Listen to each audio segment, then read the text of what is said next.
There is a place that is spoken about only in whispers, a dark area that spawns the beginnings of urban legends, a place where anything can happen and usually does. During the light of day, it hides just outside of view, but when the sun goes down, spirits, creatures of the night, roam free, and things do go bump in the night. It is in every state and every country, and there is no escaping it, no matter how safe you feel behind your locked doors and latched windows. So we invite you to turn down the lights and turn up your radio while we join Dave Schrader and Tim Dennis, your hosts, on a journey into the darkness on the edge of town. Hello and welcome. You're tuned in to the best in paranormal podcasting. This is Darkness Radio. I'm your host, Dave Schrader. Along with me, the one and only Tim Dennis.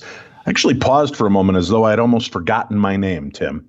That'll happen. I mean, yeah. You're getting up there, Oh, yeah, I know. And I'll even be getting up there more in another couple of weeks here as I turn the big 50 Tim. Yeah. Yep. So we start off today's show with some bad news. Uh-oh. Yeah, this bums me out, but Quantum Leap star Dean Stockwell has passed away at the age of 85. Oh, no. Yeah, beloved actor Dean Stockwell passed away on November 7th at the age of 85, according to Deadline. Stockwell passed away peacefully at home due to natural causes. He's survived by his wife, Joy Stockwell, and two children, Austin and Sophie Stockwell. Born in 1936, Stockwell's career as an actor spanned over 70 years as he began working in the entertainment industry at the age of 7, appearing in classic films like Anchors Away. He was the little boy that was in that episode that Frank Sinatra and Gene Kelly are helping throughout the entire movie. Just amazing. He's also been in Long Day's Journey into Night, Blue Velvet, Beverly Hills Cop 2, and David Lynch's Dune. He's nominated for an Academy Award for Best Supporting Actor following his performance in Married to the Mob in 1988. And even though Stockwell appeared in dozens of films, series, and Broadway productions, again, he's most recognized for his role as Rear Admiral Albert Al Calavici in Quantum Leap. He also played a significant part in the revival of Battlestar Galactica, wherein he appeared as Brother Cavill. Following the success of these productions, Stockwell was known to make appearances at many science fiction conventions. He has been on many other notable TV programs and did voices on Batman Beyond, Return of the Joker. He was on the TV show Jag, The Manchurian Candidate, The Twilight Zone, and The Dunwich Horror. Stockwell won a Golden Globe for Best Supporting Actor for series, miniseries, or television film for his role in Quantum Leap. He retired from acting in 2015 due to a severe stroke, and he spent the following years making art, which he exhibited across the United States. I got a chance to bump into Dean Stockwell and, oh my gosh, my mind just went completely blank on who played Sam. Scott Bakula. Scott Bakula. Mm-hmm. When I was at Dragon Con, the last Dragon Con I believe I was at, and I was down in the lobby doing something else, and I turned around and boom, the two of them were just standing in front of me. And I loved Quantum Leap. Quantum Leap is one of my happy places. I just absolutely love the show. And truthfully, without Dean Stockwell's Al, I don't know that the show would have been the same. Yeah, it wouldn't have. Yeah. That direction, that empathy, that friendship that the two of them shared made that show. And I promise you, man, when I get back home next week, I'm going to sit down and start working my way through. I bought the entire series on DVD at like Walmart or Amazon or something for something stupid, ridiculous, like only $25. So I'm going to make my way through it. That is truly one of the best series out there. I posted today on Facebook, well, yesterday by the time you guys are listening to this, and I said I refuse to think of him as dead. Instead, I will just accept that Mr. Stockwell has stepped into the ultimate quantum leap accelerator and vanished. May his leaps be rewarding and full of adventure. What a bummer to start off the show with. Great show, man. Yeah. Were you a fan of Quantum Leap? I love Quantum Leap. Yeah, it was one of those timeless series that you could sit and watch over and over again. Yeah. Well, some other news. Both Ireland trips now completely sold out. Oh, wow. Completely sold out. So I will be going to Ireland in June. I will be going to Scotland in, I think September, and then I'll be going back to Ireland in October. All 3 of those trips completely sold out. People are starving to get back into the world and see things again. And those trips sold out. However, Tim, stay tuned, because coming up in the next couple of weeks, there's some big news. A little trip I like to call Schrader's of the Lost Ark. How's that for a tease? Schrader's of the Lost Ark, huh? So stay tuned. We've got some cool stuff coming up, some more trips for 2023 and beyond. So keep up with that. I do want to make a mention that I'm going to be out in Las Vegas here in December for the Las Vegas Para-Unity Conference. There's still a few tickets available for that. I'll be there with the entire cast of Holzerfeld. Well, not the entire cast, but Cindy, Shane, and myself will be there. And there's a lot of other great events coming up. So check out darknessevents.com. That's darknessevents.com to see all the places that you'll be able to connect with us over the next year. All right, let's get to it. We've got a lot of news to cover today, Tim. A lot of news. Well, I got 2 things before you get to news. Yeah, go for it. I'm stopping you right here, Mr. Schrader. How dare you? Yeah, I know. Okay, go ahead. Well, one, by the time you hear this, it'll be a belated happy birthday wish, but yesterday was Chris Jericho's birthday, so happy birthday, Chris. There you go. Happy birthday, boss. There you go. And second, I'm going to post this on my social media. If you want, you can retweet or refollow or do whatever with it. But AEW is in Minneapolis this weekend. They're doing Rampage Friday at Target Center. They're doing their pay-per-view Full Gear Saturday from Target Center. One of the wrestlers has an interesting, very interesting article about him that on a subject that we deal a lot with here on the show that has to do with depression. It also has to do a lot with substance abuse. And it's a very inspiring story. A lot about his struggles over 20, 25 years and what it actually had happened that got him to AEW. And believe it or not, he was, once COVID hit, he was selling his wrestling boots. He was about a week away, I believe it was, from losing his house, and got the call from Cody Rhodes to show up at AEW and just appear on television, and got the job from there. And his name is Eddie Kingston. He'll be in town wrestling CM Punk on Saturday. So I'm going to post that, and it's, believe it or not, I actually shed a couple of tears reading the article, even if you don't know Eddie. Reading about his journey, growing up in New York, will bring you to tears. He still says, I still need my Zoloft. I still suffer from anxiety. I still have these issues, but I get through my day. And it's quite the inspirational article. So I'm going to repost on all my social media so you guys can get an idea of even a guy who gets to the top of his game, how he deals with every single day of his life, even in a state where feels like he's crushed, So I'll tell you what, we'll include that story on today's news as well. So if you go to darknessradio.com, click on the news tab, that story will be included. So for those of you looking for a pick-me-up, for those of you looking for some insight, and not that you're going to read the misery of somebody else, but find the inspiration. Right. And how others pull themselves up and get back into the fight. This is a great article for you to check out. It's a very inspiring story, and it's inspiring in ways that you wouldn't believe. It's really cool, and it's weird how people come in and out of your life and they say just one thing that gets you back and up and going again. And there were times in Eddie's life where it was just that one person and that one thing that kept him going. And you'll see when you read the article. And that one thing was Darkness Radio. Thank you. Thank you so much. No, it wasn't. Oh, son of a bitch.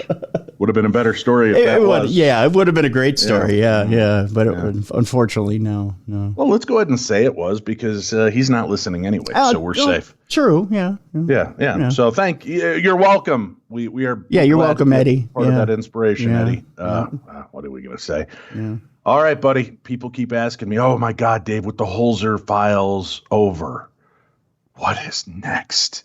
Should I cancel Discovery Plus? And I say to thee a hearty nay, friends, because coming up this month, Demon in the White House, a brand new shock doc that I'm a part of. The seat of power at 1600 Pennsylvania Avenue may be the most haunted site in the world. In a new shock doc, Demon in the White House, launching Friday, November 26th on Discovery Plus, uncloaks the historic origins of the horror of two grieving first ladies.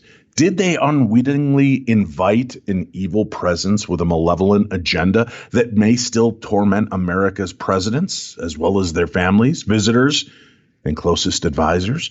President Franklin Pierce and First Lady Jane Pierce lost their son Benjamin at age 11. President Abraham Lincoln and First Lady Mary Todd's son William died at the same age. Both children perished during their father's administration. The shock doc thriller opens archival papers, correspondence, diaries, all to document a timeline of supernatural events that unfolded after these grieving families sought solace in the fashionable new spiritualism and seance movement, and the potential catastrophic consequences that followed as new presidents and families moved into the White House over the past 150 years, guys. There's continued to be supernatural activity and strange happenings within the walls of this now famous residence. One of the president's most vocal about paranormal activity was Harry Truman, who wrote several letters to family members explaining the disturbances. Historians count 9 separate occasions that he wrote about the ghost of the White House, and one said, "Sure as shootin', the place is haunted." It's believed that renovating a building can stir up ghostly activity. When the White House was being gutted, Truman hired National Park Service photographer Abby Rowe to document this historic process. One ordinary photo shows a bulldozer and 3 men standing in a corner of the middle of the renovation. On the other side of the frame is a full figure that appears transparent. The 3 men standing at the same distance are obviously solid. Their shirts and ties are identifiable, and the other figure has no discernible articles of clothing. It's an enigmatic photo that may be the first documented ghost photo at the White House. So for centuries, spirits have reported being seen in the White House, heard, smelt, and felt. Demon in the White House aims to uncover if the presidential home is haunted by something dark, and if so, what it could possibly want. So for more information, keep listening to the show, and remember to check out the shock doc coming Friday, November 26th on Discovery Plus. I'm on it. Joshua P. Warren is on it. Jeff Belanger is on it. It's a great program, interesting story, lots of fascinating recreations, but it certainly gives you a different aspect and element of this. Plus, being able to see for yourself the diary and handwritten letters and correspondence that went back and forth talking about this. It's amazing. So I'm very psyched, very excited to be a part of this, and that's coming out later on this month. That brings us, Mr. Dennis, to our first audio daily double. Do thunderstorms affect paranormal activity? Ghosts and other types of paranormal activity have more in common than you would actually expect, especially when weather is concerned. We're going to hear now from paranormal investigator Mark Keys as he explains the role thunderstorms may play in ghostly activities. Ghosts and other kinds of paranormal activity have more in common with weather than you think. There's a lot of people who witness hauntings, who have homes that they claim are haunted, who will tell us that when you have something such as a thunderstorm or a high-pressure front comes through, that they do have an increase in activity. Mark Keys is a paranormal investigator with the Pennsylvania Paranormal Association. We can use this to see if there's a temperature change after that kind of event happens. He says that not only do investigators always carry thermometers to measure for temperature drops that could indicate ghostly manifestations, but that thunderstorms produce energy that plays a role in paranormal activity. It seems to be shortly after a lightning storm that they do notice an increase. Mark says paranormal beings need energy to manifest. Sometimes they pull that energy from an electrical current or batteries, which could explain flickering lights during hauntings. And sometimes they pull that energy out of the atmosphere. You have a supercharged atmosphere when you do have lightning, and there is a lot more available energy in the air. Energy spirits use to try to communicate with the living by haunting your house or attempting to communicate with psychic mediums. Our psychic medium, and this seems to be pretty common with most mediums, will say that after a thunderstorm or if there's a moon cycle or different times of the year, that they are witnessing psychically a lot more activity. For AccuWeather, I'm Monica Danielle.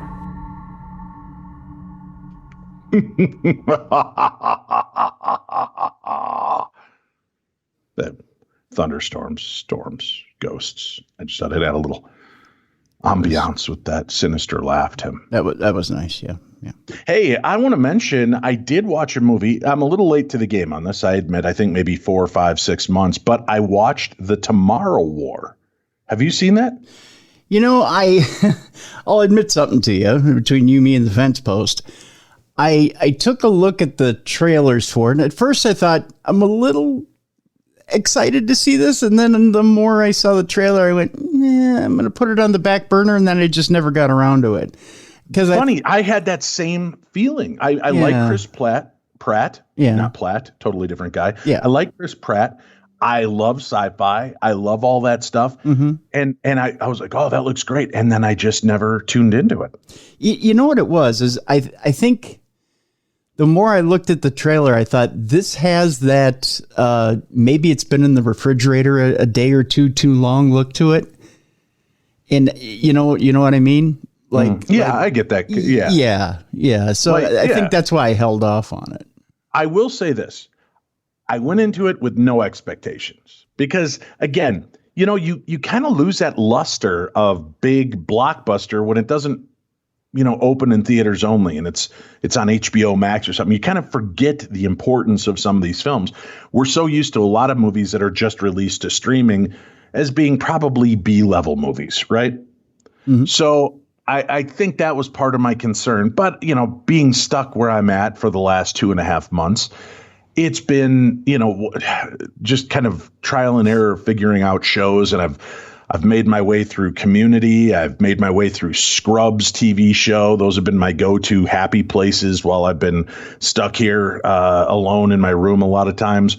And I decided to pop it in and watch The Tomorrow War. It's Chris Pratt. It's, I believe, Amazon Prime, is the network for it. Yep. Man, I really enjoyed it. The concept is that 30 years in our future, and it's taking place in 2020, I want to say, but 30 years in our future, aliens have shown up, and they basically, it's kind of the Terminator, but in reverse. You know how they come from the future to stop the past so that doesn't occur. Well, in this movie, the aliens have attacked, but they pretty much wiped out humanity. So they're coming back. The humans that are surviving coming back and taking us from now into the future to fight this war, the Tomorrow War. And I thought, okay, that's an interesting premise. It's a twist on things that we'd seen before, but it's well acted. It's an interesting story. It telegraphs some of the dynamics in advance. So there's a lot of foreshadowing and a lot of, I knew that was coming. But I really enjoyed it. I would say out of 5 stars, 1 being it sucks, 5 being it's amazing, I would give this a solid 4.25 stars. Okay. And I can't even tell you why I couldn't give it a 5-star. Maybe, again, because I felt like it needed to be on the big screen to really enjoy the dynamic of this. Mm-hmm. But that's not the movie's fault. Maybe it's also because I feel like it's kind of reusing other tropes. Okay. The Independence Day, Terminator, time travel tropes. But I thought it was inventive and an interesting way to do it. And I really enjoyed the movie. So I would say for any of you out there interested, go check it out. See it for yourself. Amazon Prime. It's a good, if you love time travel movies, if you like kind of those War of the Worlds movies, this is a really good, solid entry. And I think I don't see it being a franchise, because then that would kind of dismiss what this one movie was. Mm-hmm. But it was certainly enjoyable. So go check that out, The Tomorrow War. I also went and saw The Eternals. Yeah, let's talk about that for a second. I've seen it as well. Yeah. I enjoyed it. I thought, like Shang-Chi, it wasn't what I expected it to be as a Marvel movie, but as a standalone movie, if you just forget that it's part of the Marvel universe, which I kind of did with that and Shang-Chi, I've really enjoyed both movies. Eternals is a little bit more heady. I got to admit, I tried a couple of the comic books back in the day and never really liked it. Just something was missing for me. But the movie I thought was interesting. There was just the right amount of Marvel humor, but it wasn't Galaxy or Guardians of the Galaxy, where it's kind of really light and fun through the whole thing. There's just a smattering of humorous moments, some action and adventure, and a quest. So for what it was, I enjoyed it. I will be interested to see how it plays into the bigger spectrum of the Marvel universe as things progress. Mm-hmm. But again, out of 5 stars, I would give this a solid 4 stars. And you and I kind of differ a little bit on this. I've read quite a few issues of Eternals. And to give you a little bit of background here, Jack Kirby, who was one of the fathers of Marvel Comics, in fact, depending on which side of the coin you fall on, there are a lot of people who are Kirby fans that will tell you that Kirby was really the one who came up with the majority of the creative stuff when it came to Marvel Comics. I don't know where you fall on it, Dave. A lot of people credit Stan Lee with the majority of the stuff. Here's what I believe. Stan Lee, I think, was integral in concepts, but I think that the artists, Steve Ditko and Kirby and those really were the ones that took the concept, the thought, and made it flesh and blood. Yeah. So I've always thought that they deserve much more credit, but you also can't deny the fact that unlike DC, where each superhero is created by somebody different, Stan Lee was the driving force behind most of the characters that we now know. And then you've got, the artists who really push these creatures and creations into life. So I think that they should all be held as in high regards. Well, I think the point where the wheat is separated from the chaff really came to light in 2 projects with Kirby. One was the Eternals. The other was the New Gods over at DC. And the New Gods were, in retrospect, were a much better project. You're talking Darkseid, Mr. Miracle, all these other villains and heroes that really were used properly in later years after Kirby retired and went away by other creators and artists. And then you have the Eternals, which was like Kirby's version of trigonometry. Some people got it, a lot of people didn't. And it was really hard to understand as a comic. It didn't make a lot of sense. It was a lot of vague theories and vague stories, and it was kind of hard to grasp, and it kind of went away. I mean, Marvel kept it around longer than it probably should have been, but they did it as kind of a respect piece to Jack Kirby. With that being said, it was a bold stroke for Marvel Films to say, we're going to make a movie out of it. Now, it was redone in later years as a comic with a new concept. And I was thinking, okay, they're going to take this newer concept and bring it into the movie, which they kind of did. They took some of the newer concept and interloped it in. And Chloe Zhao was a director of the movie, and she really did kind of interlope some of the newer concepts with, well, still remaining true to Jack Kirby's vision.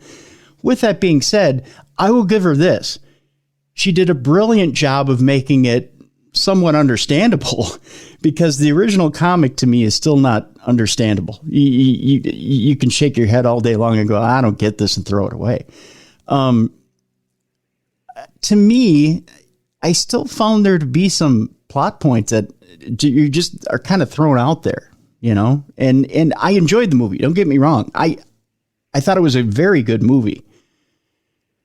But there are still some points where I went, where do we just go, and why are we here, and why are we trying to explain this when 20 minutes down the line, it's not, it makes we're making a point, but the point is relevant or irrelevant. It may make sense, but it may just be a little plot point that we may or may not even have to jump into. So it was kind of like, okay, that's fine. We could take it or leave it. But all in all, it was a good movie. It just, to me, was one of the lesser Marvel movies that, I think we probably could have left this one be, That's why I said I'm taking this as a standalone. Yeah. Trying to just take it outside of the Marvel movie context to see where it plays in the future, but just trying to enjoy it for just as standalone. I see where this could tie in, though. And without spoiling anything, I really do think it's going to tie in the next wave of films. Yeah, obviously, sure. Yeah, it's not going to have a lot to do with the remaining wave of films, but the next wave of films, it's going to have a heavy tie-in, and you're probably going to see some of the characters in this film start interloping into the next wave. Put it that way. So this film will become integral into that wave of films. So in that, this is an important movie to see. Put it that way. So with that in mind, I still give it a 3 out of 5. I still think it's a good movie to see. It's just you're going to have to not read too deep into it. Don't think you're seeing a lot of deep things being thrown at you, because otherwise you'll lose yourself completely. I'll put it that way. I'll go with that. Yeah. So Tim says 3 out of 5. I say 4 out of 5. Either way, it's an enjoyable film, just not maybe living up to some of the hype and expectations, which again is I went into the movie with no expectations, but I felt that same way when I entered my foray into the Marvel universe. I could give a shit about Iron Man, Captain America, and Thor. They were 3 of the most bland characters to me in the comic books.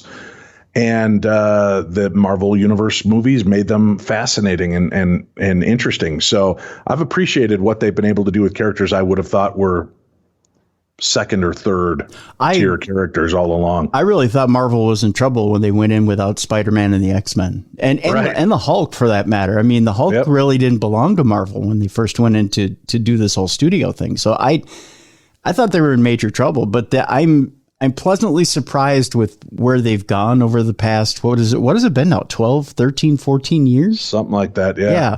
So they've done an amazing job and had some creative storytelling and amazing direction. I just, when they started pulling out characters like Doctor Strange and the Eternals, and I went, ooh, wow, we're really getting in Black Panther. I thought we're really getting deep into the lexicon, and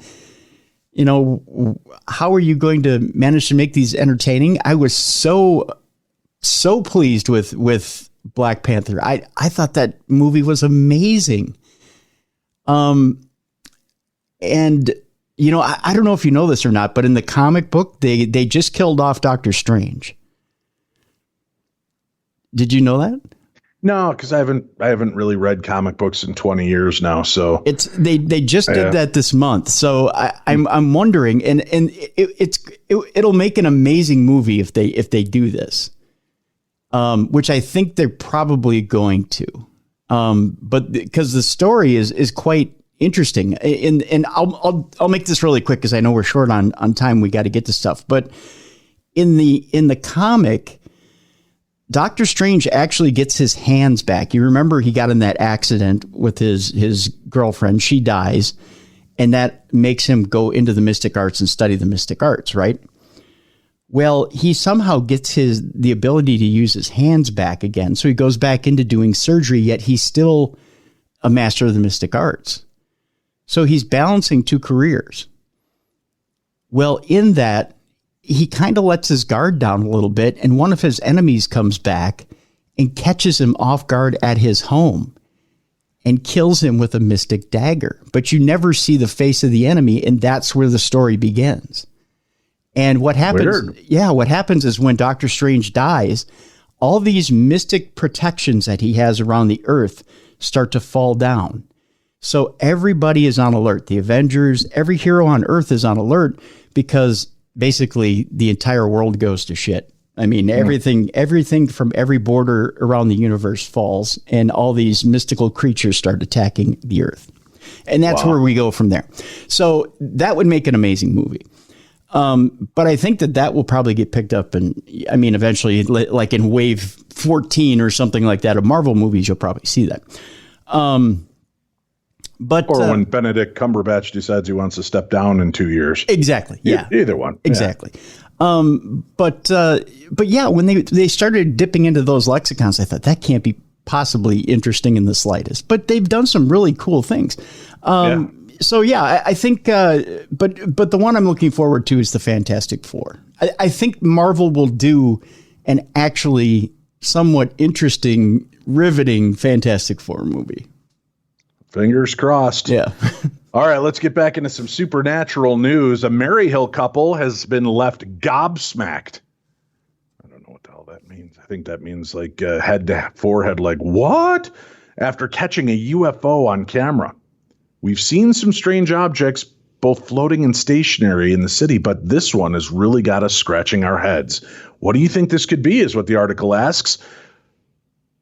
We've seen a lot of strange sights over the last few days. The Loch Ness Monster being dragged from the Clyde and arrested. People in suits with giant fish heads, just to name a few. But one sight, which has left us actually scratching our heads, was sent to us by a reader who believes they've seen some kind of UFO. Lindsay Curry got in touch with this website, the Glasgow Live. Got in touch with Glasgow Live to say her boyfriend filmed a very strange object above his flat in Maryhill. She said it was flying across the sky, going from the northwest of Glasgow towards the southwest. And it's very weird looking. It is I don't know what the hell I'm looking at. It's a very bizarre looking, it almost looks like a person in a costume, but it's like hovering in the sky. And we will have this news article up at darknessradio.com. Just click on the news tab. Now, we love a bit of potential UFO spotting, but even we can't figure out what the hell this could be. Our instinct is to say it's either a person in a Christmas tree suit, which is a pretty fair assessment of the image, or a person on an out-of-control hoverboard, or maybe some extraterrestrial being stopped by to see what's happening at COP26. Stranger things have happened. It is a weird image, but yeah, it does kind of look like somebody dressed in either a crazy glue costume flying in the sky or a Christmas tree. I got nothing. It is a weird, weird image. I would say Christmas is like 35 days away. So, why not a Christmas tree costume? That's true. So I got this next story sent in to me from my son, Nathan. Okay. He's in the Army. He's like, Dad, what do you think of this? And it's from Reddit, and it's called The Witch in the Fort Benning Land Nav. This little article says, so I went through the 22 weeks of infantry OSUT, and the worst experience I had was the individual night land nav. I was in the middle of the swamp around 2 a.m. looking at my map. Suddenly, every hair on my body stood on end. My red light flickers. I turn it off and start looking around when I spot the silhouette of a woman in what I can only describe as a pioneer's outfit. I looked away for a second and looked back. Nothing. I told myself that I was just seeing shit. I picked a direction I thought was good and started walking. Then I start hearing the crunching and breaking of leaves in rhythm with my steps behind me, as if someone was matching my pace. And my hair stood up again. I stopped and looked behind me. There was nothing. I continued walking, and the same thing happened. Looked again, still nothing. I decided that 3 points was plenty for tonight and started booking it. As I'm running, I can clearly hear and see something jumping from tree to tree, keeping pace as I cut through the woods, sprinting full speed, I might add. I'm not the fastest, but at the time I had a 13:45 and have 5-second 40-yard dash. Nothing could have moved that quickly through those trees. I make it to the starting point, turn in my shit, sit on my gear. Another guy comes running in about 15 minutes later. Now, we still have 2 hours left at this point, so it makes no sense why he would be in a hurry. He does his shit and sits next to me. He turns to me and says, "Dude, did you have a point in the swamp?" And I gesture at my boots and pants. "Yeah, can't you tell?" "Yeah, sorry, but anyway, did you see a woman in a pioneer outfit?" "Yeah." I was writing down my points info when my light started flickering, and I heard something in the tree above me. I looked up and saw her sitting in a tree up above the point, just staring down at me with lifeless eyes and an empty face. I ran faster than I ever have and didn't stop till I got here. It's at this point where the guy sitting behind us leans forward. "You all saw her too?" We nod. I started walking into the swamp when I saw her sit up out of the water and slowly turn to look at me. I froze and I only broke out of it when the lieutenant walked up behind me and asked what I was looking at. I looked at him and pointed, but when I did, she was gone. No noise, nothing. This kid was an honest dude, and I could tell by the look in his eye he wasn't fucking with us. I want to know if anyone else has had an experience with this entity. So that's a pretty freaky story. These are 3 military guys that all saw the same thing during one of their excursions, right? Yeah. Now, one guy responds, "Bro, I'd be willing to bet anything it was one of your drill sergeants just fucking with you. When we did land nav, one of my drills had gone to sniper school and wore a ghillie suit and snuck up on guys just to screw with them." The guy responds and said, "Well, this was my first assumption, but my DS did shit at night to fuck with us. Dude was built like an ox, but silent as a ninja. But this thing was jumping through the trees and keeping pace with these guys running."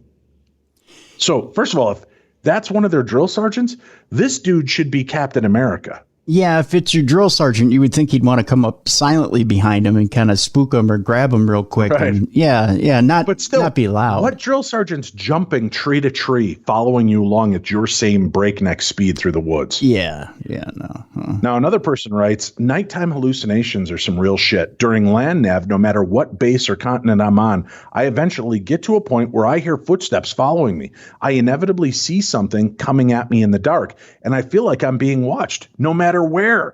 Under nods, I've hallucinated seeing entire enemy patrols walking up on my location, crocodiles crawling towards me, and even a person standing right next to me, mouthing words at me. That being said, I've also seen shit that couldn't have been a hallucination because other people around me saw the same thing, like silhouettes sprinting through a mount site at 1 a.m., 5 minutes after the live fire finished. No one alive should have been left there after what we threw at it. Drums and chanting in the mountains of Hawaii and footsteps coming upstairs in an empty building while we were on fire guard. Just pay your respects, don't ask questions, and get out of their territory. You'll be fine." Right? This guy then writes, so this is kind of an interesting article because it's also Parashare, right? Right. "I had experience in basic during individual night land nav. I'm not sure where you experienced the which, but I was at the Yankee North course during the 22-week oust course. Around 2 or 3 a.m., I had been to most of my points and was walking a hardball on the edge of the boundary. As I was walking, I realized that I was hearing footsteps, maybe 10 meters in the wood on the out-of-bounds side. At first, I thought it was just an animal, no big deal. A few steps later, I was still hearing these footsteps. The problem was they were keeping pace with me perfectly. But I would only hear a step maybe every 4 or 5 of my step. That suggests that whatever was walking along my side was huge. My heart started racing at that point, so I decided to pick up the pace. I started walking very fast, and the footsteps never lost pace. I started jogging, and they were still 10 meters away. I started sprinting, and they were still landing every 4 of my steps off to my left. I never got a good look at what the entity was, nor did I have any intention to do so. I just kept moving and kept my eyes forward due to a sense of pure fear and dread. I was nearing the turnoff for my last point, but decided I'd be better off just skipping my last point since it was so close to where I am, and I kept running until I got back to the start point. When I sat down, I asked a few of the guys if they walked the hardball at the edge, and 2 of them said they did. did. I asked if they heard anything strange, and they described exactly what I had happen. The hair on the back of my neck rose, and I didn't sleep well out there, even though there were 200 of us. Our experiences were not the same, but I never saw what was hunting me, so maybe it could have been related. Either way, there was a lot of very strange activity in those Georgia woods. That's creepy, huh? It is creepy because, unlike here in the north, this past weekend was deer hunting opener. So when you sit up in a tree and it's dark, it was different this weekend because we had the time change Saturday night. So it was dark Sunday morning. It wasn't Saturday morning so much when you went out into the woods. But you can sit up in a tree, and if you're going out into the woods, you can hear things crash up above you in the trees. And it could be squirrels, or it could be, as you can attest to, when we were in Winona, you could hear bats going from tree to tree. So you do hear things crashing around above you and on the forest floor. So you kind of have your eyes open just to see what's around you and what's going on around you. In the South, there's a little different animal species running around than there is in the North. In the North, you kind of can tell, and like the smallest animal you might see running around might be a bobcat, especially like in different areas of. Yeah, but what these guys Minnesota. are experiencing aren't just animals, man. There's something stalking these guys. That's their job. They're military guys, and they're out there. They know the difference, right, between an animal stalking them and something else. Well, yeah, but I guess what the point I'm getting to is, when you hear something running from tree to tree with them, you don't quite know what that is that's going with you. That's what I'm saying is, and you're not exactly wanting to stop either, Yeah. So it's kind of hard to tell, you can sit and debunk all day long. You could say, well, in like, say, the Florida, Georgia area, it's rare, but you could say you had a black cat coming after you, from tree to tree. You don't want to think of that. I've got one more ghost story from Fort Benning here, too. Sure, go ahead. We move on as well. Yeah. One of the other people write in and they say, I know another ghost story on Fort Benning. I was the PMO, the Provost Marshal's Office ops officer at the MP station back in 99, which is located on Wold Avenue.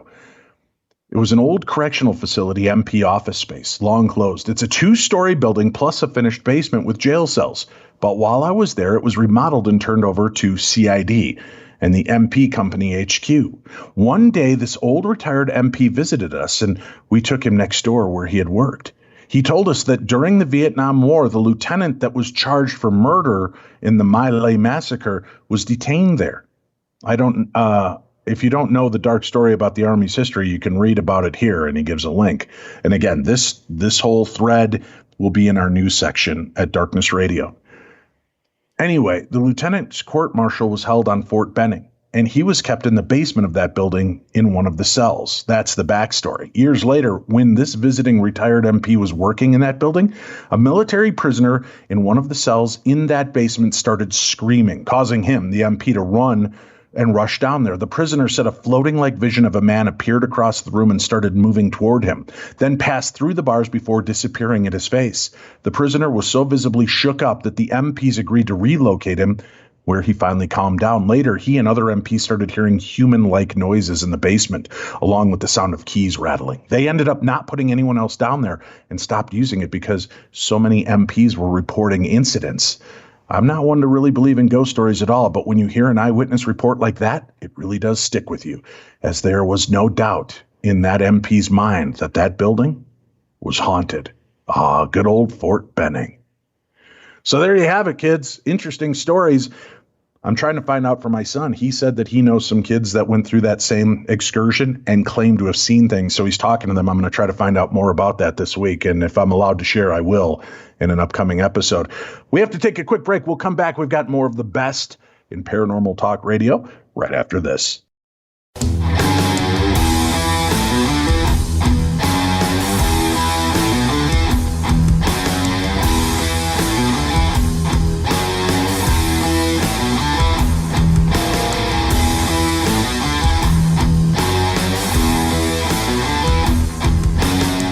right, Tim, as if that wasn't weird enough, our two unusual and bizarre Bigfoot encounters are next. All right. I love the headline of this one. Are you ready? All right. It says, Britain's Bigfoot? Question mark? Sorry, I hiccuped there at the end, so it's not like, question mark? Britain's Bigfoot? Question mark? And he's not a teetotaler either. I was stalked by naked Tarzan-like ape man hiding in the trees with a knife in northeast England. That's right. A woman has claimed that she was once stalked by a Tarzan-like ape man hiding in the trees above her as she played with pals. The woman, known as Karen, of course, believes she came into contact with a mystical creature as a child in northeast England. She believes her sighting may have been the UK equivalent of Bigfoot, often reportedly sighted in rural mountainous regions of the U.S. Telling her story to investigators, Deborah Hastwell, on her BBR Investigations Cryptid Creatures podcast, Karen explained he was crouched in a tree. The main part of it that I definitely remember is I'd look up into his tree and there he was. And the only way I could describe him was he was neither a man nor an ape, yet he was both of those things. I can remember thinking two small thoughts as I was rationalizing it, and one of them was, oh, Tarzan. No, honey, Tarzan was all human. He just hung out with the apes. Yeah. She added, it sounds funny, but that was the only thing I'd ever seen that was up in a tree crouched, especially holding something in his hand, because I believe he had some kind of, I don't know, maybe it was a knife or maybe it was just a stone or something. And also I remember thinking, young man, but I knew that he didn't look like any man I'd ever seen. Despite these hazy memories, Karen described the Bigfoot as naked with long, dark, bushy hair. She said, I knew there was dark body hair and a dark body. And I know that he was naked, but I can't remember seeing any private parts. But I know he was crouched, so I don't know if that covered certain areas. I remember really dark eyes, really intense dark eyes. But the thing that really stood out was what I was seeing was an ape man, and I'd never seen it before. It was something totally different. I remember feeling terror and running away, but at that point, I ran away where the girls were. Alleged sightings of Bigfoot have baffled adventurers for years, with a number of people claiming to have captured the mysterious creature on camera. In August this year, an alleged Bigfoot sighting was reported at Whitewater Canyon in the U.S. after a man took spooky pics appearing to show a hairy ape-like figure crossing a river. Other suspected sightings have included a figure with human limbs covered in black fur in the woods in Mississippi, and others saw creepy footage of a bear-like Bigfoot wandering through the Canadian wilderness. And yes, there are links to each one of those stories, the photographs, the videos, and more. And if you want to see them, just go to darknessradio.com, click on the news tab, and you'll find it. And then, Tim, our truly bizarre story of a Bigfoot causing a flat tire in Montana. Okay, we get it. Not everyone believes in Bigfoot or Sasquatch, but a lot of people do. And a lot of people have claimed to actually see this hairy ape in person. Bigfoot hunters claim that Montana is the perfect habitat for a Sasquatch. With wide open spaces and a small human population density, Bigfoot can thrive in Montana. The Bigfoot Field Researchers Organization recently compiled data of all the reported sightings of Bigfoot in the United States. Their data shows which states have most sightings and which states are more likely to have a Bigfoot sighting compared to the population of your state. Bigfoots avoid high-density populations, so even if there are more sightings in a state, a larger population in any area might scare him away from sightseeing spots. You want to check out the more desolate parts of the dense forest to try to see one for yourself. Montana averages 51 Sasquatch sightings every year. Judging by the population, that means you have 1 in a 20,000 chance of seeing Bigfoot in person. And it turns out Bigfoot may be just a little closer to civilization than we think. Recently, a tire shop in Kalispell got a report of a Sasquatch causing a flat tire. It was a tire to one of their loaner vehicles that they give customers getting service done on their vehicles. A customer returned to the shop with a spare tire on. The customer told the tire shop that Sasquatch had caused the car to have a flat. And upon further investigation, the customer was not lying. Customer states their right rear tire is flat because of a Sasquatch. I personally don't believe in Sasquatch, but this is Montana, so there's a lot of crazy people out here. The right rear, so they got the spare on, so I'm guessing they're there. Oh, there's their other tire. Oh. Well, I'll be damned. That's Sasquatch. High-grade metal Sasquatch.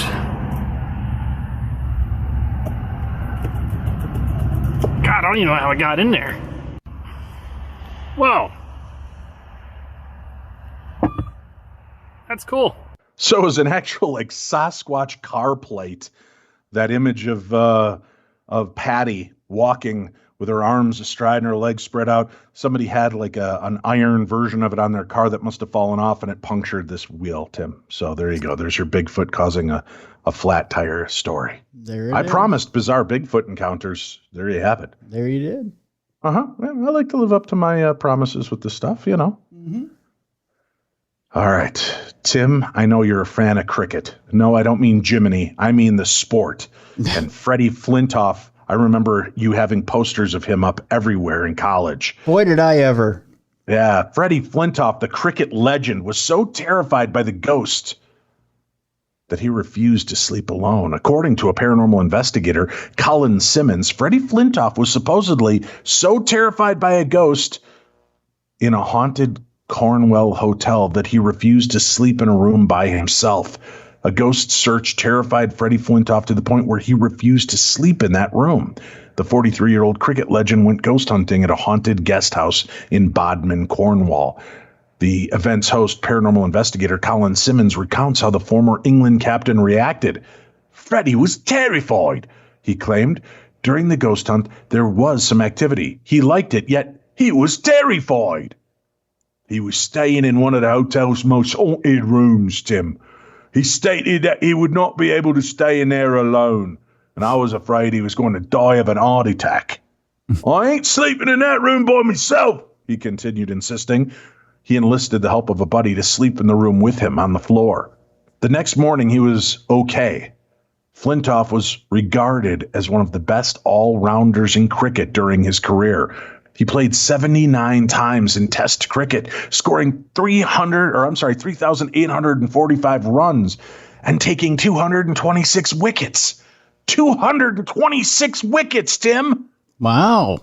I don't know what any of this shit means. I could be saying that he scored 5,000 gabanders and was known to take a kaplots right in the gibbet club. And people wouldn't know if I was telling the truth or not because nobody knows what cricket is. Well, that's impressive. Well, then don't say that. Don't say nobody knows. Well, Freddie knows. Yeah, Freddie knows. Yeah, Freddie knows. Yeah. Not that Freddie. Oh, wrong Freddie. That Freddie wouldn't be able to play cricket because his nails are too long.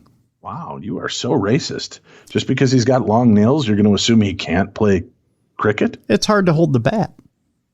Oh, how crazy is that, huh? Yeah. All right, we've got more to tell. During a ghost search, an evil entity slashed a cross into my friend's back. I was terrified. That's this story that we're about to go into, Tim. Mm-hmm. Everyday paranormal explorer Jade deals with ghosts, spirits, and haunted places. Even she was startled. Even is the way they start the sentence, Tim. Even she was startled. Or maybe it was even she was startled. Right. Even she was startled. Yeah, I got to put the right emphasis on the right syllable. Mm-hmm. Mm-hmm. Even she was startled when an evil ghost slashed a cross into the back of one of her friends. With Halloween approaching, this was, of course, a week or so ago, many individuals will be scaring their loved ones with frightening costumes, pranks, and stories. For paranormal adventurer Jade, though, ghosts, spirits, and haunted houses are commonplace. Since launching her online ghost club 2 years ago, the blonde beauty, who was born in Scotland but now resides in the United States, has been ghost hunting. In an exclusive interview with Brinkwire, she said that following a terrifying incident recently, she too became spooked out and changed her mind about the spirit realm. Jade claimed that she was with some pals and saw an abandoned chapel in Los Angeles during her previous inquiry. Jade exclaimed that she'd heard eerie stories about the site, even before she entered, which is why she wanted to explore it, Tim. The residents had visions about the location and that there was a woman in there, she explained. They were getting signals in their dreams from loved ones who had died away, telling them not to go in there, says the narrator. As soon as Jade walked through the church, things, well, they took a scary turn. She explained, I had a cameraman that I brought to my investigations. He's a skeptic, to be sure. But we hadn't been in there 5 minutes when he said, Jade, my back is killing me, and asked if I could check it. When we lifted his wee shirt, we noticed a large scratch on the back that was deep and red, with cameras looking in every direction, and him carrying a massive gear in both hands. There was no way he could have done it himself. Jade stated that she asked him if he wanted to continue, and that his answer was, Aye, that I do, lassie. However, the strange events didn't stop there.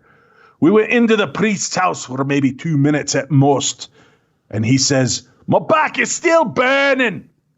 When I removed his top, I noticed 3 more scratches, one of which looked like a cross, like a crucifix. He started to lose his mind. He didn't look like himself. He became quite ill, and he was spacing out. I needed to get him out of there because I was afraid that if we waited any longer, it might lead to a possession. No. Mm-hmm. Wow. Aye, lassie. I'll continue. I don't know. That's the way I see him saying it, at least.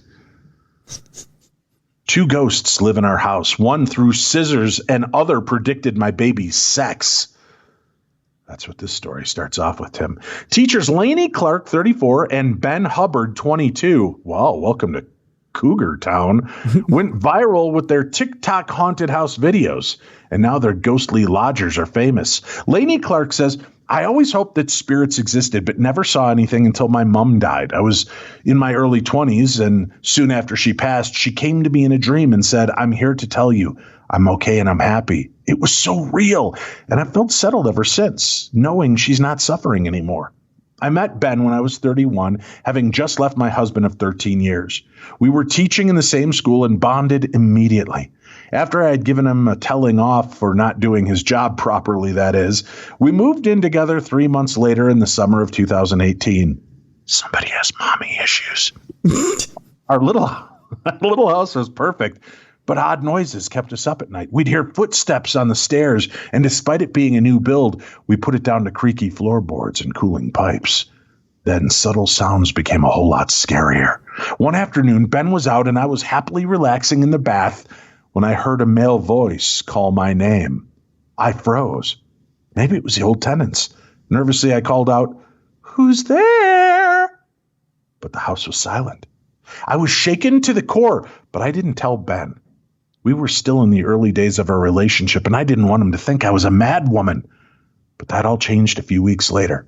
We just finished dinner and popped the telly on, ready for a chill evening on the sofa. And out of nowhere, our pot plant shifted across the shelf in front of us and dropped to the floor. Wow, she just outs herself for having a pot plant. Thank you. We both stared in disbelief. The hair stood up on the back of my neck. We couldn't deny it now. Our house had a poltergeist. It shattered everything I felt I knew about life.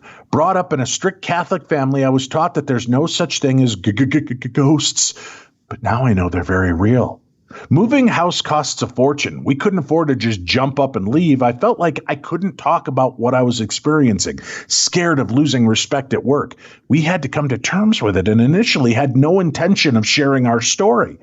Then, 2 years later, we decided to find others who were experiencing hauntings to help us feel less alone. This sounds like a kind of a veiled swingers ad, Tim. I'm not going to lie. A little bit. I was getting kind of a weird, kind of a, what's the word I'm looking for? Skeevy vibe. That's what I'm looking for. Yeah. Turns out, though, they found out haunted houses are quite common. We started off scared of the ghost, but thought, well, if it's going to get us, it's going to get us. It's massively frustrating when we're woken up in the night or when a door slams in our faces, but we've learned to cope. There are actually 2 spirits in our house. Dave is always here. That's me. He's thought to be attached to us, not the house. He was the first spirit to reveal himself. Look at my bits and twigs. I don't know. Is that twigs? I guess it'd just be twig and bits. If you have twigs, that would be quite the issue. Yeah. The psychic told us his name and his frustration that we weren't acknowledging him, but things have calmed down. It's like living with an invisible housemate who's made it known that his favorite food is Spam. What? When we moved in, I had really bad headaches. We've recently discovered that Dave passed away in a car accident. He had a blow to the side of his head, the same side as my headaches. What are the odds the psychic picked up on that, Tim?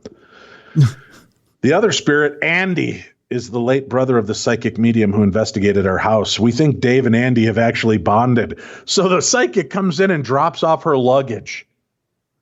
This is me brother, Andy, and I can nae have him with me anymore. He's yours. So we've got Cougar Town and then 2 gay ghosts that have decided to live together in perpetuity, Tim. My scariest moment was when Ben was away. I was startled awake to the sound of growling in my ear. I started recording on my phone to document what had happened and watched as a spirit lifted my hair up from my shoulder.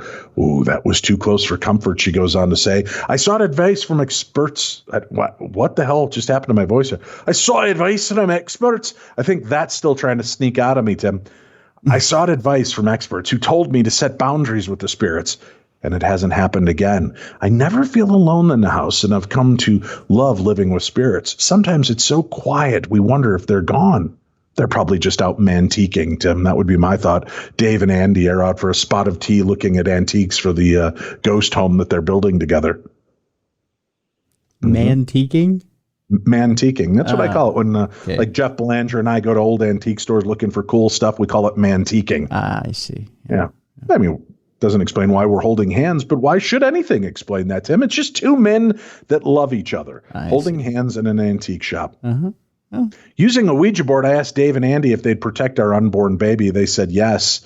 Dave was convinced the baby would be a boy. We recently found out the gender at the scan, and he was right.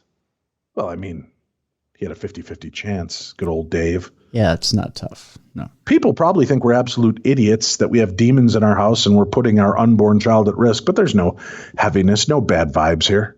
There's life beyond death, and that's all I've ever wanted to hear. Do you think, what would you do if you're like, why don't you become my son, Dave? Enter this baby and I'll name this baby Dave. Huh? Pardon me. How did that go again? Enter this baby and I'll call him Dave. You leave that baby alone. I'm just saying that might. I wonder if Dave could be reincarnated as their child. Oh, reincarnation. Yeah. I remember seeing shadows out of the corner of my eye or feeling something watching me in my own home, but I was a skeptic. I wouldn't believe it was a ghost, let alone 2 of them. When objects started moving in the house, I was terrified. I'd seen the Conjuring movies. I thought we were going to die. Soon we were coming home to a pigsty, our possessions thrown around in a mess, so we decided to put up motion-activated cameras to capture Dave and Andy in action. One day I watched a pair of scissors fly out of the kitchen drawer. I don't want to think about what would have happened if we were there at that time. A few weeks later, I woke up to use the loo. That's the bathroom, Tim? Yeah. I looked up to see the outline of a man standing right in front of me. My jaw hit the floor. I was definitely awake and my mind was in overdrive. Could it be real? Could it? We speak to Dave and Andy using a spirit board and ghost hunting apps. They're the budget options, but it's not cheap chatting to ghosts. Dave loves winding me up. I was alone one day playing FIFA and saw something move out of the corner of my eye. I leapt up and left the house. Lainey came home hours later to find me sitting barefoot on the doorstep looking sad. I feel way more comfortable when Lainey is with me.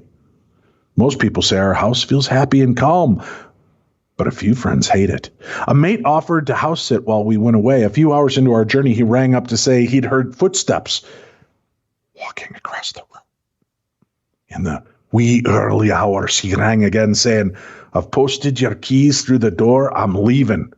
Apparently, he'd been lying in bed when the duvet was pulled away. That was the final straw. He bolted and has not been back since. Oh, Dave and Andy, you are tricksters. Yep. Silly, silly tricksters. Just leave the Cougar Town people alone, would you please?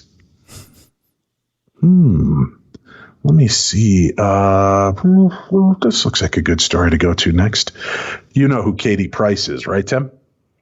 Of the Price family? Yes, exactly. Yeah. Troubled Katie Price has been hit with a repossession order, Tim, for her $1.35 million home she believes is haunted. Sources say she's failed to repay a debt of more than £500,000 on the property, dubbed the Mucky Mansion. That's not a very nice name. And Katie, 43, who was declared bankrupt back in 2019, faces losing the house if she cannot stump up the cash to pay off her debtors before a repossession hearing. The model and TV star admitted to once calling in an exorcist when she heard ghost noises in the 11-bed timber frame Sussex house after moving there in 2014. A land registry search for the property reveals owner Katie owes money to both Kensington Mortgage Company and solicitor Archfield Partners LLP. A source said last night Katie has failed to pay back the money she owes, and her mortgage company had no option but to issue this order. She was due to appear at a repossession hearing this week, but it will now most likely be rescheduled for a date in January, Tim. A date in January. No! What a weird story. Yeah. Yeah, a spokesperson for Katie said her house is not being repossessed. Thank you for that, spokesperson. It's always good to know that. Yes, it is. Yeah. Let's talk about a cam girl, Tim. Oh, why not? Yeah, this is the kind of story Tim loves to hear. Cam girl horrified as she spots paranormal activity behind her during a sexy show. Paranormal activity is not uncommon, as ghost hunters often find spooky spirits lurking in the shadows. But while we hear the stories, we still can't believe it could ever happen to us. At least that's what one model thought. Sonia Parker was in the middle of a call with a client when she was alerted that a mysterious shadow was behind her. The cam girl who works for Dream Cam had the situation occur about a week ago at around 11 p.m. during a live VR cam session. The model was told she had a shadow behind her shoulder. Yikes. Now all the details have exclusively been revealed to the Daily Star. Thank God, Tim. Well, Dream Cam. Go ahead. I was just going to say, thank God, yeah, because no marks in the background unless they're paying customers. That's right. Yeah. Did you really see the shadow while you were talking to her, though? Who said I saw anything? I don't know who that is that you're talking about. DreamCam is believed to offer one of the best ever VR live streaming technologies. According to its kinky website, it turns desires into reality to allow clients to feel a difference. Do you notice the difference, Tim? I don't even know what you're talking about, Dave. When Sonia was working one day, never in a million years did she ever think she'd have company during her session. According to the cam girl, she didn't notice anything in the room, no movements or noises until the temperature dropped. Boing! She revealed the room got noticeably colder. My nipples got harder. I had to grab a sweatshirt to cover up after the conclusion of the cam show. So that explains why you said you were frozen stiff, Tim. It was very cold. Yeah. Since then, she's experienced drops in the temperature during cam shows over the past week. Sonia has even gone as far to change the room she's usually camming from in hopes to get rid of the issue. And in a screenshot from the cam session itself, you can see the black shadow hover behind her shoulder, Tim. Hover. Sonia was alerted by the shadow by a client from America who told her that there was something there. The model claimed it kept darting in and out of focus, then even made more appearances during the private cam session. According to the bombshell, the situation lasted about 30 minutes. We've seen situations like this in the past. In fact, those eager to come face to face with a ghoul can visit 10 of the most haunted places in the UK. My question is, what is her sweater doing anywhere around there? Oh, Tim, everybody gets a day off. On set? That's all I'm saying. Yeah. Hold on a second. I got to check something out here. Huh. Oh, there it is. There it is. That's funny. That's interesting. Yeah.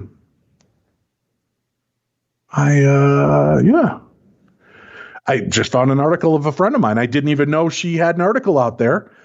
And boom, all of a sudden it's like, like now they're saying that like your images from social media can just be used in advertisements for other things. Mm-hmm. As I finish this story, I scroll down and there's my friend's face. And I'm like, oh my God, are they using it for some like weird cam girl story? And no, it just turns out that there was an article about her. Yeah. Yeah. Her headline, I was raised religious, but now I'm a witch who investigates ghosts and evil spirits. How about them apples? Nicely done. But we'll save that story for another day, Tim. See, I just did to the listeners what they always do to us. Oh, yeah. Speaking of, can I get like 2 minutes here? Sure. Okay. I'll make it real quick. Okay. So if you're sending in your stories by audio, which I greatly appreciate, please send your audio stories in if you'd like. But please, let's use your phone. Use your phone because your phone has a very good microphone on it. Let's not use the microphone from 1910 with the clicks and the pops that sound like you're Well, hello, Tim, and welcome. Yeah. This is my 1910 voice recorder. That sound like you're playing back a record from 1910. Wow. Yeah. And by all means, listen to your own audio recording before you send it to us. So creepers. Yeah. That doesn't cut the story off before the end. Yeah. Sometimes people, you send in recordings and the quality is so poor, we can't play them. We love you. Yeah. We love the fact that you're recording your stories. But once you've recorded it, just give it a listen. Yeah. And first of all, is it a story you would want to listen to? Second of all, is it the quality that you would want to listen to? Yeah. Yeah. Because I think that's important to know. Because I can clean up a lot and I can do it pretty quick. But if you send me Tim cleans up very nicely too. I do. But if you send me a 7-minute story that sounds like it was recorded by Edison, that's going to take me about a week to do. Yeah. I'd much rather prefer you send me something that sounds like it's from this decade, maybe. And we can, now I know I'm starting to sound like Dave, but just, something that's got some halfway decent audio to it and make sure it's a complete story. And my guidelines are not so stringent, but just some halfway usable audio, something that's more of a class A EVP. And we can use it. So, yeah. How about a pint and some paranormal activity, Tim? Sure. James Blunt says his pub is haunted. James Blunt reportedly believes his pub is haunted by a ghost. The Your Beautiful Singer has shared a video on Instagram of a pint pot falling off the shelf at his West London boozer, the Fox and Pheasant, and it said the bar could be visited by the spirit of an old regular customer. A source told the Sun newspaper Bizarre column, James believes the ghost is that of someone who used to come in regularly because he always knocks over the same tankard. James and the staff reckon it must have been his favorite one. He appears quite regularly, knocking things about and causing hazards. A few of the staff were actually freaked out when it first happened, but now everyone views the ghost as quite the affectionate friend. It keeps the staff on their toes because they have to be ready to catch the falling tankard at any time. It feels ridiculous, but there's just no explanation for it. The 47-year-old star bought the pub, which was first founded back in 1846, the year we began the show, Tim. Yeah, back in 2000. It was, yeah. Yeah, back in 2017, and after a year of renovation, they reopened the venue in 2018.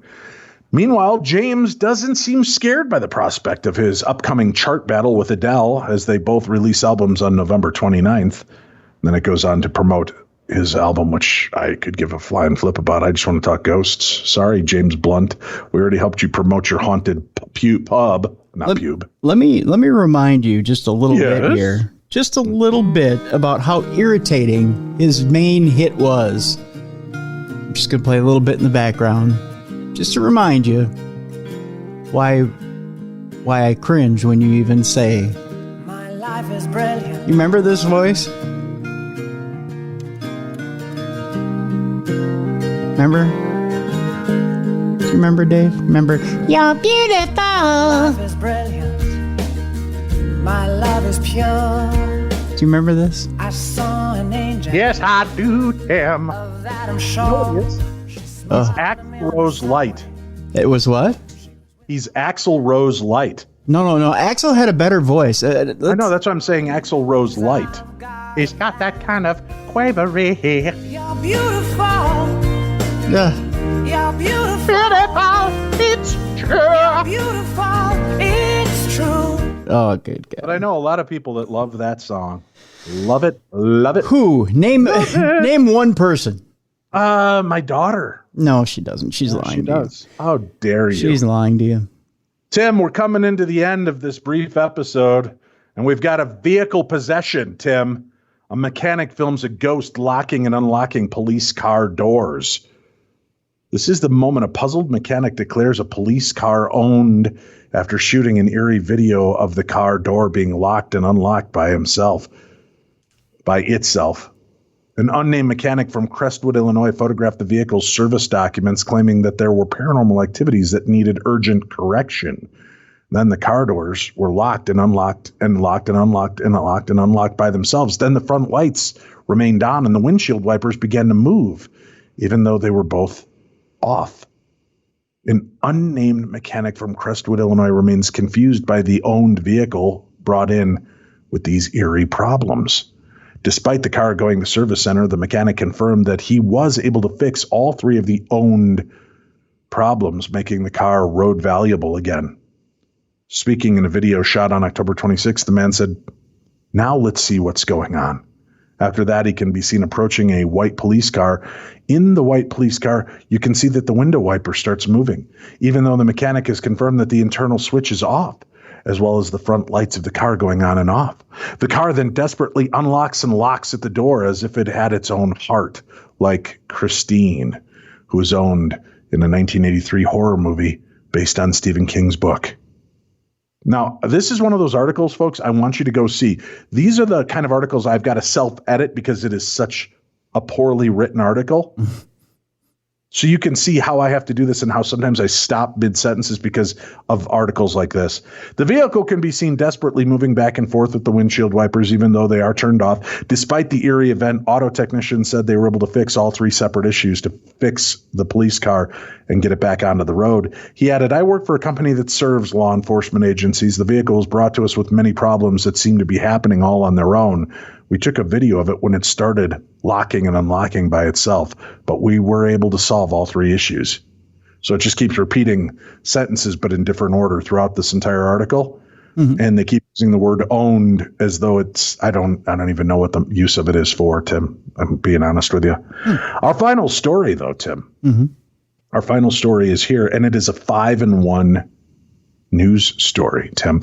Not only is this a news story, but it includes 5 Parashare stories regarding the oldest hotel in West Virginia, haunted by several ghosts. Parkersburg, West Virginia, nestled into the downtown Parkersburg area, the Blennerhassett Hotel was built in the late 1800s. Despite several setbacks over the years, fires, floods, and major renovation, the hotel is still open for guests to enjoy. With all the memories many locals have of the hotel, it's no surprise that the hotel also has its fair share of ghost stories. The hotel was named after Harmon and Margaret Blennerhassett, but the ghosts reported at the hotel are generally from the industrial era. Guests and staff have said that there have been children riding tricycles, vaudevillians, men wearing top hats and bowler hats. That's just so cool because it tells about the history of the town through ghost stories, said Jason Burns, a West Virginia storyteller, because you've got the colonial era on the island with Margaret, and then you've got the industrial area on the mainland with the hotel. So here's Jason Burns. telling the ghost story of the woman in the elevator. This hotel was built during the oil and gas boom era. There were once 11 hotels here in Parkersburg, and we're the last to still be standing. And the Blennerhassett Hotel is the oldest operating hotel in the state of West Virginia. We opened our doors May the 6th, 1889, so there's been a lot of people pass through these doors throughout the years. I get questions a lot of times on the historical tours about the supernatural. We have had a number of ghost hunters that have been here within the past year or so. And if guests and folks want to hear about the ghosts and paranormal, we're not going to hold back. We're going to tell you the truth, and we're going to tell you the stories that we know, and the stories that the staff have experienced. Because after so many years of hearing all these ghost stories and paranormal experiences, I think some of the stories do add up, and I'm living proof to be able to tell you a few of those stories that I've experienced here over the years. A lot of times, a lot of folks say, well, I don't believe in ghosts and I don't believe in paranormal. Until you have something happen to you, you really don't, probably wouldn't. I was skeptical until I had my first experience. Well, we're here off the main lobby in the hotel, and over here we have our 2 sets of elevators. And one thing, a lady has been seen over the years getting in and off of the elevators. Keep in mind, everything from this wall back is all 1985 renovation. So one day I had a man that was delivering here, and he had never been here before. I told him to come through these doors and get on the elevator and go downstairs, and I would be right with him. Well, I finished up, decided to go ahead with him since he'd never been here. I thought, well, I'll make sure and he knows where he's going. So I came through the doors, and before the elevator door shut, he stuck his hand out, and I got on the elevator. I said, I'm going to go ahead and ride down with you. And he looked over at me, and the first thing he said, serious as could be, is this place haunted? And I said, well, why do you say that? And he said, I've never been here before. He said, I just came through this set of doors over here, and I was going to get on the elevator. He said, I caught the end of a woman getting on the elevator. And he said, before the door shut, I stopped it. And he said, I wanted to make sure I was getting on here with this load of delivery. And he said, I wanted to make sure I didn't hit her when I got on the elevator to see if I could ride down with her. And he said, there wasn't anybody on here. And so that's just one of the little stories that people have seen, over the years, the lady getting in and off the elevator. Okay, maybe that story didn't have as much luster as I hoped it did, Tim, but don't worry. There's more stories. As a matter of fact, they have a tale of shadow figures that have been witnessed by several staff members. Let's go ahead and hear that about the Blennerhassett Hotel. Hotel actually has different ghosts in it. Now, the Blennerhassett Hotel is actually on the mainland. It's not in the middle of the river on the island. Blennerhassett Hotel is in the middle of Parkersburg. And in the Blennerhassett Hotel, there is a little boy who rides a bicycle or a tricycle through the halls, and they see him every now and then, and they'll hear laughter of children running around the building.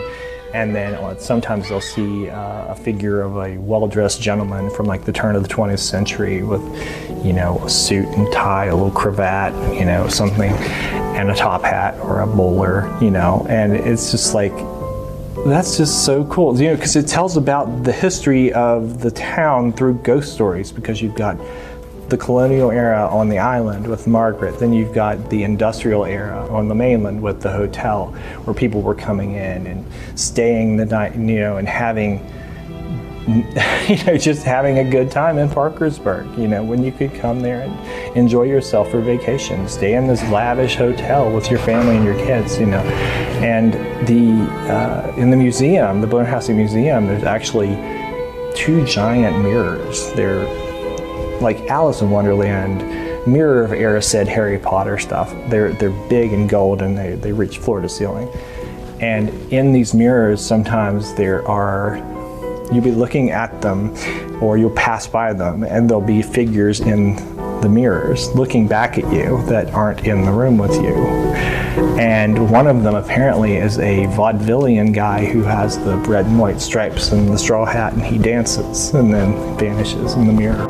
So there's some interesting things going on in Parkersburg. But if you think about it, that's all part of the history. There were acting troupes going through there. Think about if you have a 200-year-old mirror, how many people have passed by that mirror? How many people have looked into that mirror, combed their hair, fixed their face, adjusted their hat, their tie, their shoes. They've made funny faces. There's been hundreds and hundreds and thousands of people past this mirror. So it gives you pause when you're standing in front of something to go, wow, that's history right there. Because objects have power, and we sometimes don't acknowledge that, but they do.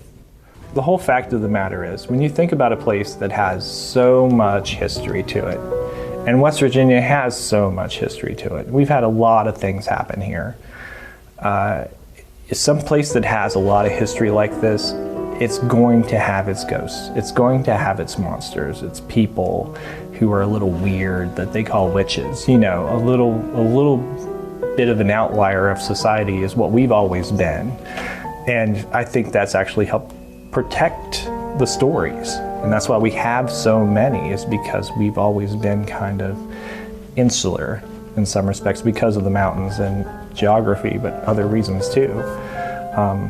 And it's not necessarily a bad thing. If we can preserve our history and our heritage and our culture and keep that alive, and realize that, the future keeps coming and things keep happening, because, Margaret would never have been able to predict that I would be here telling her story, on video, because what's video? But, who knows in 200 years what's going to happen, to any of us. But it's a way of putting yourself in history. It's a way of placing yourself in a specific time and finding not just that person you're reading about or that place you're reading about, but finding yourself a little bit too, because all people are basically the same animal. We've all got the same needs and wants and aspirations in our lives, All right. We've got one more tale. This is kind of weirding me out. These stories just aren't as good as I was hoping. I was hoping for a little bit more meat on the bone, but we'll go ahead and we'll listen to one more of these stories before we wrap up for the day. Tim? You want the shadow figure story? Yeah, let's go with the shadow figures. That's what we thought. Sorry, folks. We're playing the videos and they're jumping out of order and acting very weird. The article itself seems to be haunted, but don't worry. The entire article and all the videos will be up on our website, so you can go check it out for yourself. Right now we're in the lower level of the hotel. We're down in the laundry area. And down here, as far as we know, laundry's been in the same location since 1889 when the hotel first opened. But throughout the years, especially the staff, have seen these black shadow figures, silhouettes of people coming through and out from this wall, right through the end of the dryers and the washing machines. And right over here, this was actually a doorway. There's still a set of stairs in here that go up to the bellman's closet that come out in the main lobby. But one of the staff seen the black shadow silhouette figure one day in here a few years back when she was working here. She now works here again. And she told me the story the other day. And she said he weighed about 300 pounds. She said he had on a long black trench coat, he had on a tall top hat, and it had a big fur collar. She was going into detail exactly. And he walked just like this. He came right through here and just went, they just come straight through and then just disappear right over this direction. And so we've had a staff member here that's worked here for many years. He did back in the 60s, and he has seen these all throughout the years. All right, so here we are in the lower level of the hotel, and this hallway dead ends. You can see some of the original foundation stones. And the one time, the other experience I had here at the hotel was I had an experience with one of the shadow people, or the black shadow figures, the silhouettes of bodies. And it was about 1:30 in the afternoon, and I came through the break area, which is located right over this direction. And I looked up and I looked down this hallway, and I saw a black shadow figure. And the shadow figure actually turned the corner, went down this way, and went into the door of my office. And I automatically thought, why is there a server going in my office? Because they all wore black, and it happened so fast. But it turned the corner, came down here, and went right in here. But I had a staff member one day, a good staff member who's no longer here with us, but he actually told me, he said, one day, Adam, he said, I came out of the employee restrooms, which are down here at the end of this hallway, and he said, I walked past your office, which I'll just recreate. He said, I walked past your office, the door was open, I looked over, he said, I saw a man in period costume, and I stopped about here. And he thought, Adam's not here today. Why is there a man in his office? He backed up He looked in my office, and there wasn't anybody in here. So my office is a hot spot, it seems like. But down here in the lower level of the hotel, we are in part of the original part of the hotel. So this is the areas of the hotel that the black shadow figures are seen. Crazy, crazy stuff, folks. If you want more information about the hotel and want to stay there yourself, the phone number is on the article. All those news articles, all those photographs, including the cam girl, Tim, that you're familiar with. All of those I have articles no idea and what pictures, you're talking about. videos, shadow people are all up at darknessradio.com. Click on the news tab. That's it for today. Join us tomorrow. Hillbilly Horror Stories. Jerry Pauly, our guest, right here on the best in paranormal talk radio. This is Darkness Radio.